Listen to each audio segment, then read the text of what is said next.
Alright, guys, let's talk some Lucio Fulci, which I've been wanting to talk about on this channel since I started it. I'm a huge Fulci fan, love all of his movies, mostly. There's a few that don't really hit as good as well for me. But doing the Gates of Hell trilogy, starting obviously 1980 City of the Living Dead with Christopher George, who I love in everything he's been in the horror genre, and Pieces, one of my favorite slashers of all time, and Mortuary, and everything that he's in is just, he's great. And Catriona McCall, which is, she's in all three of these movies in the trilogy, from this, The Beyond, and House by the Cemetery, and what a gorgeous woman, man. She really is a sexy looking girl. And let me start off with just Fulci for a little bit. I hear a lot of times I've heard in the past, especially from like people who aren't huge horror fans, like hardcore horror fans, like we're just used to like modern day American horror movies and stuff, can't get into Italian horror. And I completely understand that because it is definitely an acquired taste. Like it definitely takes a little bit of watches and exploring the genre to get into Italian horror. Like I said, especially for like casual to mediocre horror fans. Just the style of it is just completely different. And I hear a lot of criticisms from people who try to get into it and say that like, especially with Fulci, saying that how a lot of his films, most of his films are just non sequitur scenes just strung together and there's no story and none of it makes sense and that it's just a bunch of gore gags and stuff strung together to just make this like weird fucking movie just for the point of being weird, which I could like style over substance and everything, which I could see to a degree how some people might think that, but it doesn't fucking matter, man. It's fucking Fulci. And just the way this guy directs his movies and the gore in his movies and the music and the shots that he uses is brilliant.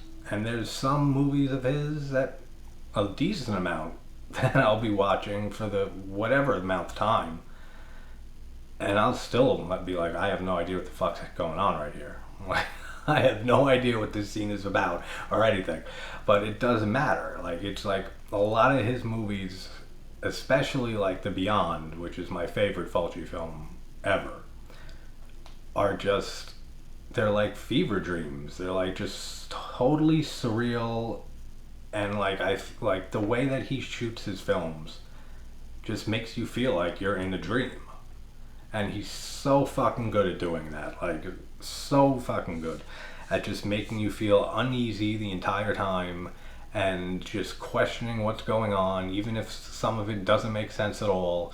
And just the atmosphere he creates with his movies is phenomenal. Like there's nobody like Fulci. I mean, yeah, we have Bava and Argento, or two of my other parts of the triple crown of Italian directors for me. The three of them are my favorites, but Fulci's in a league of his own for me. Just like all three of them, they're in their own little categories, even though they do share similarities.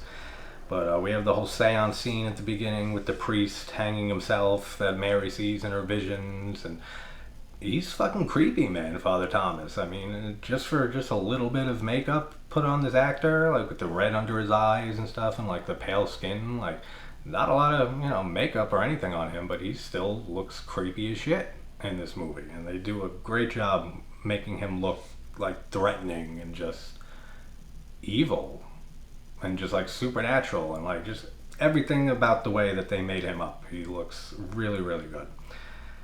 The way that Fulci always, this is like a trademark of his, like besides like gouging people's eyes out and everything, it still relates to the eyes. Like I have to know if like when Fulci was like in school or something, if he was like bullied every day by getting poked in the eyes every day or something like that, and then he was just like, well, one day I'll fucking get you all by just by showing you eyes being ripped out and eaten out of people's heads and stuff in every one of my movies, because fuck you bullies for poking my eyes every day. Like something had to have happened to him regarding eyes and his eyeballs, like back when he was a kid or something, because his obsession with eyes is a little too, a little too much of an obsession, but I fucking love it. But just the way that he always has those close-up shots, like even during conversations, like when characters are just talking to each other, and he just shoots from here up, like from the nose up, and you just see their eyes. Then it'll move to the other character who's talking, and it's just their eyes. Like that's such a Fulci thing. He does that in so many of his movies. Like compared to other directors and stuff, they're filming a conversation between people, and they're shooting from a distance. So you see their whole face and lips moving and everything. Fulci just loves using those shots of just up close on their eyes. Like even when they're seeing like when characters are seeing like supernatural shit happening or zombies in front of them and stuff, how it just slowly zooms up onto their eyes. Like awesome. Just the way that he does that. Such a cool little camera trick that he always uses that I absolutely adore. The score in this movie is my favorite score in a Fulci film. Like by far. I mean, the Beyond comes close, but especially like the end 15 minutes of this movie in the crypt and everything. Oh, it's so fucking good. The score and the music is so good in that ending scene. But throughout the whole movie, the score is my favorite in the Fulci film, like by far. Then we see Bob, that's his name, right? The weird fucking guy. It's so hard to remember characters in these Italian movies, like because there's no character development. Like there isn't. Like in most of these movies, there's just no character development. It's just let's skip right past that and get to all the crazy shit, which is fine by me. It works with most of these films. But we have him in the like condemned house or wherever he's in, and he has that's some fucking advanced blow up sex doll, man. He just picks it up completely deflated with just the face, and he throws it, and then it just auto inflates on its own. Somebody get a patent on that shit. Fucking imagine that. You just throw it, it auto inflates, and then when you're done, you can just fucking just throw it back in the drawer, and it just deflates itself back to. I don't know. I thought of it. And he sees just the decomposing. That's a baby, right? Like the corpse that he sees, like it looks like a fucking decomposing baby. Like it does. There's no way that that's a full-size grown adult. Like that's a child, and it's fucking gruesome looking, man. Just another trademark of Fulci, just being gross as shit. Like with some of the scenes that he shoots, man, like just nasty shit. But it looks awesome. Like that old corpse and everything with the worms crawling on it. So good. Such a cool little shot with that. And the music behind it and everything that just adds to the like uneasiness of looking at this like baby corpse and stuff. Like so fucked up. So awesome looking. And like the scene in the bar. I love how like the mirror breaks. And then like the two of them, the patrons at the bar, start like freaking out and saying like ever since Father Thomas hung himself, like weird stuff's been happening, and the owner of the bar is like, guys, there's a rational explanation, like it just could be a truck driving outside or something, vibrations. Then the wall splits apart and the fog starts coming through, and the two patrons are just like, all right, yeah, I'm gonna go, like and they just book it out of that bar. That's so funny. It's like, yeah, it could have been vibrations for that mirror, but when the wall starts splitting, like, it's time for us to fucking head out. Like, we've had too much to drink. We see Sandra in Jerry's office, like, having her little therapy session, and she starts saying about she wanted to marry her father when she was 8 years old, and, like, every girl, when they're 8 years old, wants to marry her father. I'd like to see statistics on that, because I'm pretty sure she's wrong. About like all of that, like that whole statement she says. Like I don't get that whole line. Like maybe in Italy, fucking I don't know, but I'd definitely like to see the facts backing up that statement that she makes, because I think that's just all her, and she's just trying to justify her old thoughts and stuff. Because yeah, that doesn't happen. That's not all little girls want to marry their father when they're 8 years old, for sure. And then the whole town of Dunwich, just it being called Dunwich in reference to H.P. Lovecraft, which I know Fulci wanted to like evoke a Lovecraft type vibe and stuff with this movie. Awesome little call to Lovecraft's Dunwich horror and everything. Who doesn't love H.P. Lovecraft? Those grave diggers that are burying Mary's coffin and everything are the laziest sacks of shit ever. Like, they don't put more than like, I don't know, like 5 shovels worth of dirt on this coffin, maybe like each, so like 10 little shovels worth. And then they're like, it's 5 o'clock. I'm like, hey, we've been working our balls off. It's time to go. Fucking like. And even Christopher George's character is like, you're just gonna leave her like that? And like, she's not in a hurry and stuff. Like, they did nothing. Like, they literally, like, they only show them put like 2 fucking scoops of dirt on there.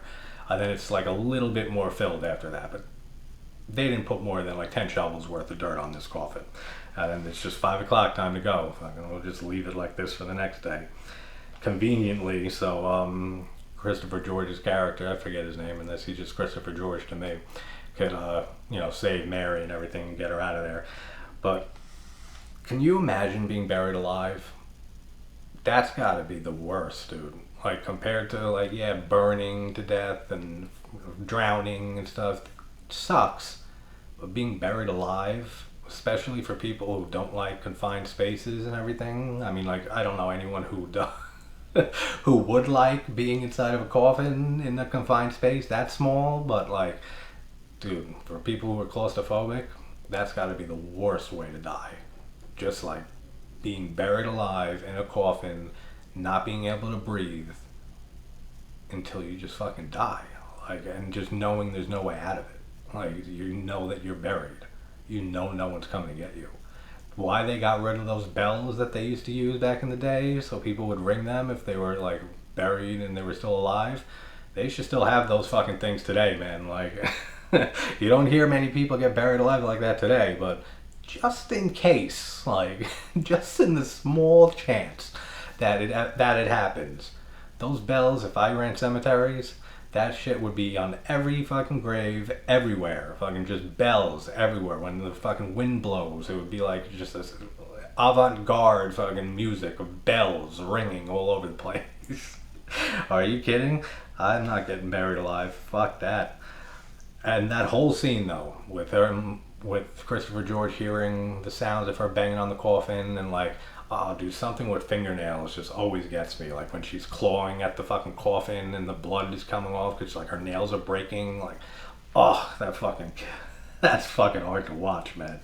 That's fucking, I don't know, something about fingernails and stuff. Like, especially like in movies and stuff, when you see like a fingernail getting like ripped off and stuff, or something about that just does not sit well for me. I don't know. But like, he couldn't break that coffin anywhere else, like with that pickaxe, like by her feet maybe and stuff. Like, you're still gonna get air in there for her to breathe until you can get her out. He has to fucking like slam it like right by her face 3 times in a row, almost fucking just like impaling her face with this pickaxe. Really? Like, come on. Like, it's like he wanted her to die. It's like he was trying to kill this woman.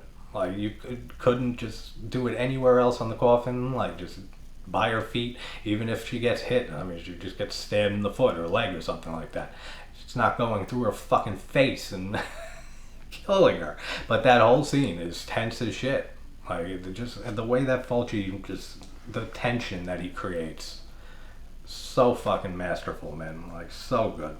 And then we hear about the Book of Enoch that's been around for like 4,000 years, and that it prophesizes the gates of hell opening and the dead coming back to life to like haunt the earth and everything, and that it must be shut by All Saints Day, which is November 1st for a lot of you out there. And just that the whole idea of having, which I never understood, like, because they say there's 7 gates of hell. Especially in the Beyond, they say that there's 7 gates of hell. But we only see, 3 of them? I don't even remember. It's been a while since I've seen House by the Cemetery. Is there a gate of hell in there? I know there's just the dude in the basement and shit. I'm not sure. But I know in This and the Beyond, so those are 2. So like we never got to see like the other 5 gates of hell. Like that could have been like a whole 7 movie series. I consider it a missed opportunity. But the whole car scene with the couple in the car, amazing. Fucking amazing shit, dude. That is such a great scene. That is one of my favorite scenes in a Fulci film. That's one of my favorite scenes in an Italian horror film. Like, absolutely. When they're just sitting there making out in the car, and then she thinks she hears something, and they turn the lights on, and then Father Thomas appears hanging, then he disappears, and then she looks out her window and everything, and he reappears, the apparition of him, and just stares at her, and again, just like his directing of just the camera shots of just zooming in on his eyes, looking at her, and then her eyes start to bleed, and then she starts vomiting up her insides, and fucking like, oh, the gore is so great, man. Like, it's so good. Like, that is such a great gore scene with her just puking her insides up, and then just like it just gets more and more coming out, and then like it looks like her fucking stomach or like her fucking liver comes out of her mouth and everything, and then she reaches over and she like squishes the back of the guy's head and his brains come out, which they use that a few times in this movie, and I don't know how that works because you got a fucking skull, you know, between your brain and your head and stuff. But who cares? It doesn't matter. It looks fucking awesome. So good. That's such a great scene, man. The whole atmosphere in that scene, the whole just creepiness of Father Thomas and everything, and then just the shots of her eyes bleeding, and then her vomiting, her fucking insides out. It's so fucking good. What a great scene.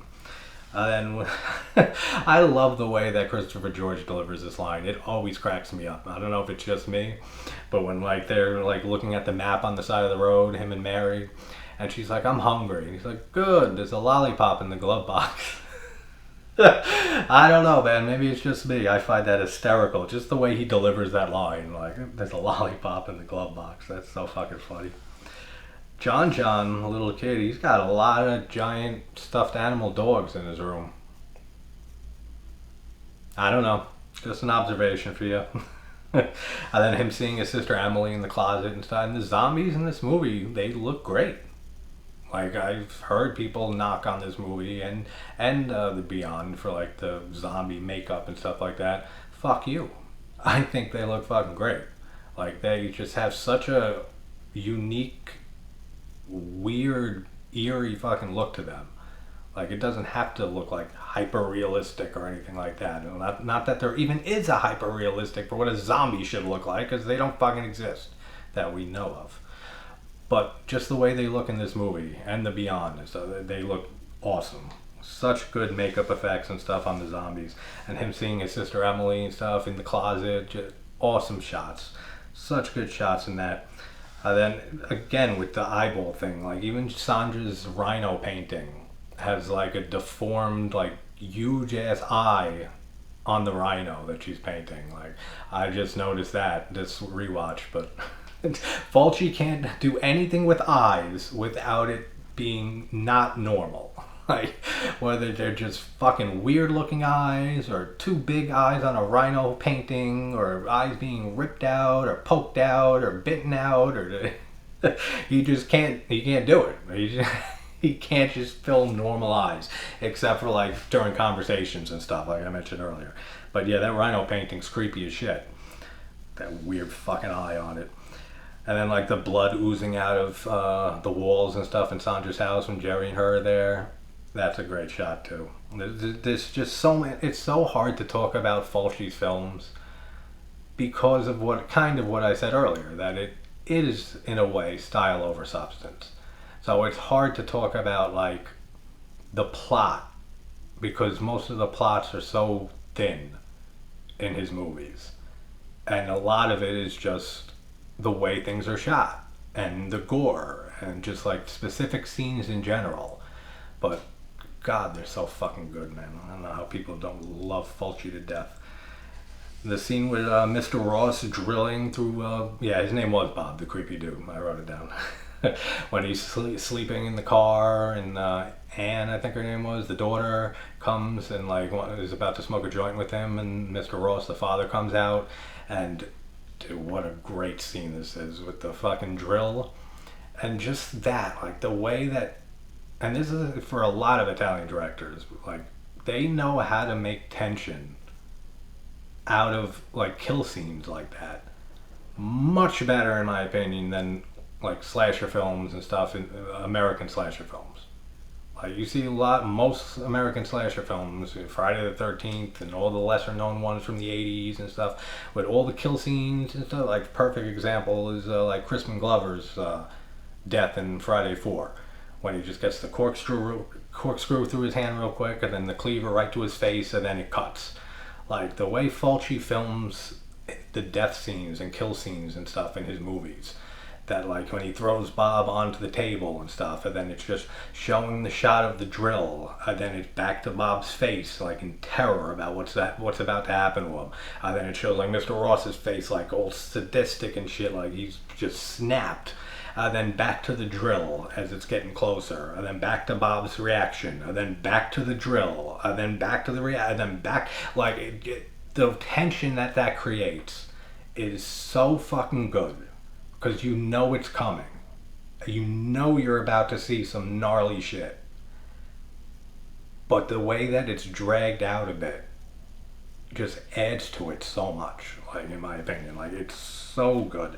And just the effects in that scene are fucking amazing. Like with just that you see him finally get to the drill just goes through his head, and the fucking skin's flapping off and everything goes through and starts puncturing out through the other side, and then you just get the shot of him laying there with the drill going through his whole head and stuff. Oh, so fucking good, man. Such great shit. That is such a great scene. The maggots flying through the window scene, gross, fucking weird. But there's no way that they have that little amount of maggots on their faces and everything. Do you see how many fucking maggots and worms? They say worms, but those are fucking maggots. Those aren't worms. Like, they're way too small to be fucking worms. Those are fucking maggots. So, translation error, I don't know. But, did you see the floor? It's like they got a maggot carpet. Like, you can't walk in that room. There's maggots everywhere. And they just have like a patch of them on here and here and here. Dude, their whole face would be fucking white. There's like a million maggots that flew through that window. Like at least a few 100,000. Like a ton. And they just have like little patches of them on their face and stuff like that. Even the phone has more maggots on it than any of these people. But I think at school also that like Sandra pukes and stuff. Like like she just like has all the maggots on her face and she's trying to get them off, and then she just like pukes on the floor real quick. That's fucking funny. But yeah, there's no way that they have that little amount of maggots on their face. I'm sorry. That's just fucking ridiculous. Then we get that awesome shot too. Like I said, there's so many amazing shots in this movie, and in just all of Fulci's films, of when Emily, the dead sister of John, Emily, right? Yeah. When after she kills her parents, then John makes a phone call to Jerry saying that Emily killed their parents and everything. Then you see behind him the blood dripping from the ceiling into the glass of milk. That's such a cool shot, man. And then it pans up, and then you see the ceiling with the blood leaking down and everything. I love that shot. Just the blood dripping down into the glass of milk. I don't know why I love that shot so much, but it looks so cool. And we see Sandra getting her brain squished. It's the only way I can really describe that in this movie, is they're getting their brains squished out.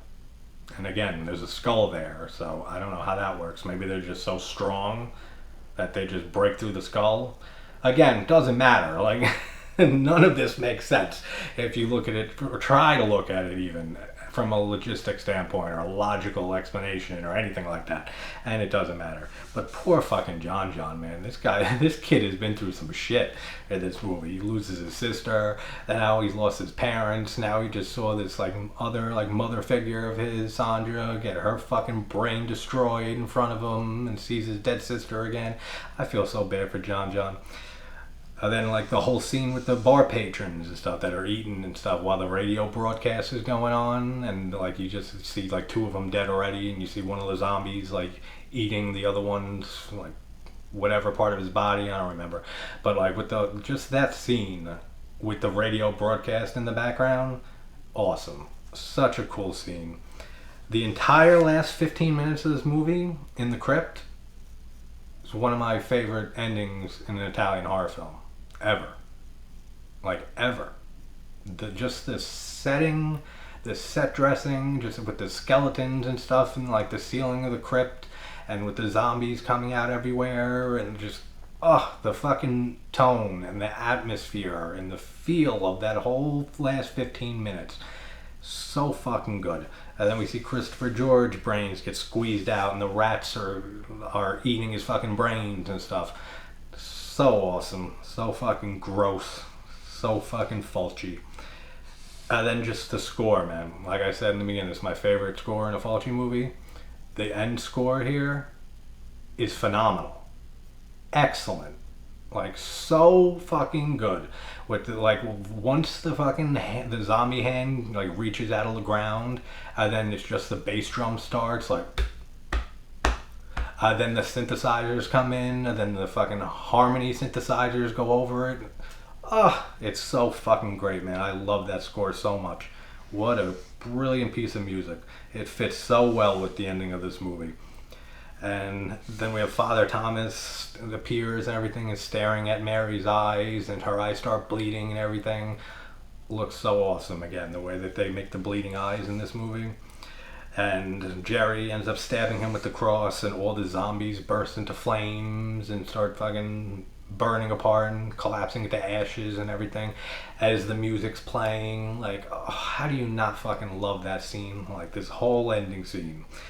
Then we get the actual little ending, which I have no idea what the fuck this means. Like, does anyone know what this means? When they get out of the crypt, and then John's there, and he runs up to Jerry and Mary, and like they're all happy to see him and stuff, and then like you hear Mary like no, and like there's like a creepiness to it, and John just runs up to it. He doesn't look fucked up or anything or evil. He just looks like John. Then it just freezes on him, and the screen just like breaks away into black, and that's the end. Like, I don't know what that means, like, at all. Like, did they not like close the gateway in time? Like, because before they go into the crypt, Mary looks up at a tree or something and says it's All Saints Day. So like, did they not close the gateway in time? But like, what does that have to do with John? And like, what is him running at them, like happy to see them, translate to the gateway not being closed? Like, I have no idea. Like, like I said, there's shit in these movies that I just have no clue what's happening, and it really doesn't matter. But if anyone has an explanation for that, I think I read a long time ago that there was another ending and that they couldn't use it, so like Fulci just had to like just make the best of the ending, and that's just what he came up with, which is ridiculous. But like, I don't know what that means. Like, apparently they closed the gateway, like they killed Father Thomas and he burst into flames, and all the rest of the zombies and everything all died and fucking burnt to a crisp. So it seems like they closed it, but then we get that whole ending with little John. So I don't know what that means. If anyone has an interpretation of that, leave it in the comments, let me know, because I would love to hear an explanation or an interpretation from somebody else who loves this movie as well. But that is City of the Living Dead. Love this movie so much, and coming right up with The Beyond in like 5 seconds. So I'll see you guys there.